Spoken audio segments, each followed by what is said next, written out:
Alright, let's talk about viral hepatitis.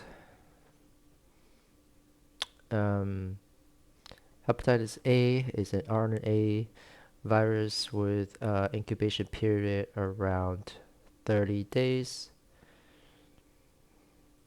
Heating things up to 185 degrees or household bleach can kill the virus. There's two vaccines available, both in active HAV. Um, these are 3-dose regimens.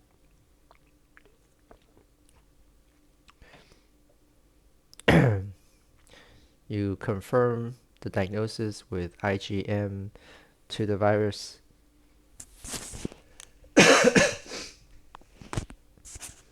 IgG will persist, but there is no chronic state for hepatitis A. Hepatitis B is a DNA virus. The active virus is termed the Dane particle. Presence of Hep E antigen indicates extreme high viral inoculum and active viral replication. Hep B is transmitted parentally and sexually.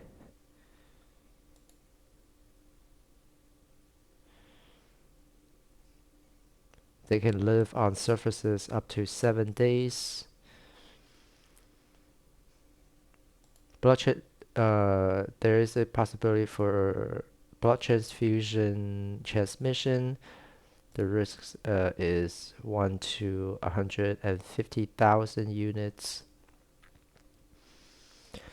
The mortality rate associated with acute hepatitis B is about 1%. 15% will turn chronic, and that is when the Hep B surface antigen is still positive after 20 weeks. 20% of the chronic hepatitis B will have a persistent Hep B E antigen and viral synthesis. This can lead to cirrhosis and hepatocellular carcinoma. This is a disease reportable to the government. Hep B surface antigen predates clinical symptoms by 4 weeks and remain detectable for up to 6 weeks. Chronic state is defined by the persistent Hep B surface antigen and the absence of anti-Hep B surface antigen antibody. Vaccine is available and is not contraindicated in pregnancy. Injection should be done into the deltoid, as gluteal injection lowers the serum conversion rate. Vaccine should be given unless patient is allergic to yeast product. Data on safety of the new Hepatitis B vaccine is limited and not recommended. The vaccine is recommended if the patient is Hep B surface antigen positive, has more than one sex partners in the past 6 months, have been evaluated or treated for STI, current or recent IV drug use, has chronic liver disease. This is represented by patients with hepatitis C, patients with cirrhosis of the liver, fatty liver, alcoholic liver, autoimmune hepatitis, and if their AST/ALT is 2 times the normal limit. If the patient has HIV infection and also they have recently travel to certain countries such as China, Middle Eastern countries most likely. Passive immunization with heavy immunoglobulin should be given if exposed to hepatitis B blood, and start the vaccine process within the 24 hours. But if the patient is sexually exposed, heavy IG should not be given after 14 days. Prevention of vertical transmission. High transmission rate if mother is acutely affected in the third trimester. Similar to the herpes virus, I guess.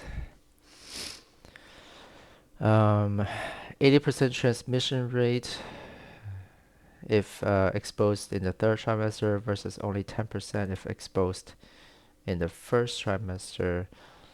Most likely transmission is during contact of the fetal mucosal membrane during birth. This is counts 90% of all the vertical transmissions. Risk factors for increased transmission: if the mother is heavy E antigen positive, history of threatened preterm labor, high surface antigen, and heavy DNA titers, heavy DNA in villus capillary endothelial cells. C-section has not been shown to decrease the transmission rate. If patient has both surface antigen and E antigen, 90% transmission rate without any if the baby did not receive any prophylaxis after birth. Neonatal infection carries 90% risk for chronic infection and 30% lifetime risk for serious liver disease. If maternal hep B surface antigen is positive or we don't know the status, patient is given hep B IG and hep B vaccine within 12 hours of birth, IM, followed by 2 more vaccines within 6 months. This does not treat already infected neonates. Breastfeeding is okay. Universal hepatitis B vaccine for medically stable infant greater than 2,000 grams should be given before discharge or at 2 months of life. If the baby is less than 2,000 grams and the mother is negative, you can delay the first dose up to 1 month. Indication for antiviral therapy in pregnancy. Okay, if the mother has hep B DNA greater than 200,000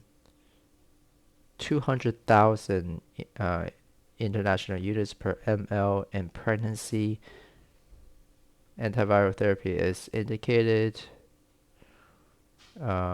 We refer them to perinatal hepatitis B prevention program for case management so their baby can receive timely prophylaxis and follow up. Tenofovir disoproxil fumarate TDF is drug of choice, 300 milligrams daily. Lamivudine is also another safe alternative We can monitor the ALT and viral load every 3 months. Onto hepatitis C. This is usually an IV transmission. Most commonly reported bloodborne infection in the US. Around 0.4% of pregnant women have hepatitis C, and 6% of the infants born by women with hep C will become infected. 50% of acute hep C patients will turn chronic. About 20% of the chronic hep C will lead to a chronic active hepatitis or cirrhosis. Vertical transmission: if hep C RNA is negative, transmission rate is low. Risk of increased transmission include higher maternal hep C titer, prolonged rupture membrane greater than 6 hours, HIV co-infection, fetal scalpel electrode use, and hep C antibody screen.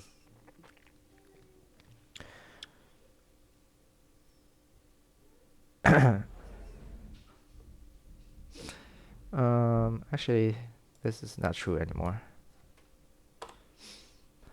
Screen for all pregnant patients for hep C antibody.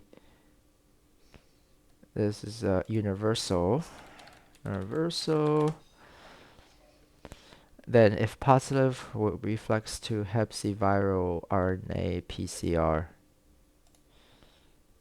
There is no approved hep C treatment during pregnancy.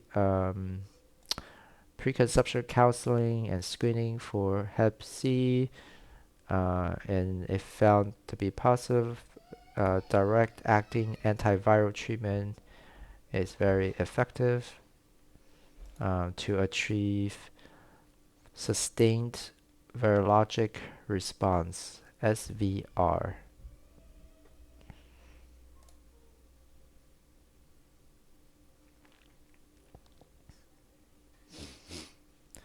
Hep D only causes disease in the presence of hepatitis B.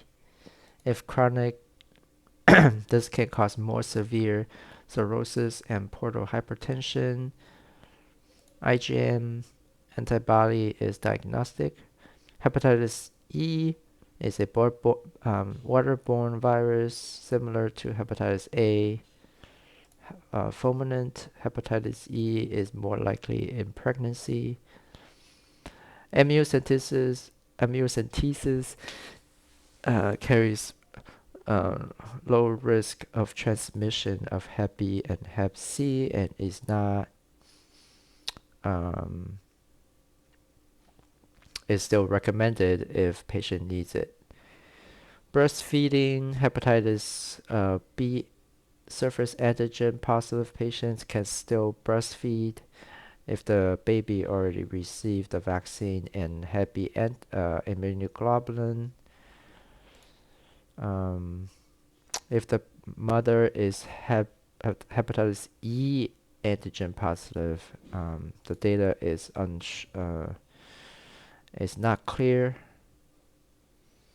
Hep C positive patients can breastfeed. Accidental or occupational exposures: hepatitis B exists in the highest concentration in blood and requires smaller amount for transmission. Risk of infection per injury with hepatitis B blood is about 25%. Risk for hep C transmission is lower than hep B, but also higher than HIV, and HIV carries about 0.3% of transmission. And then hep B is 25%.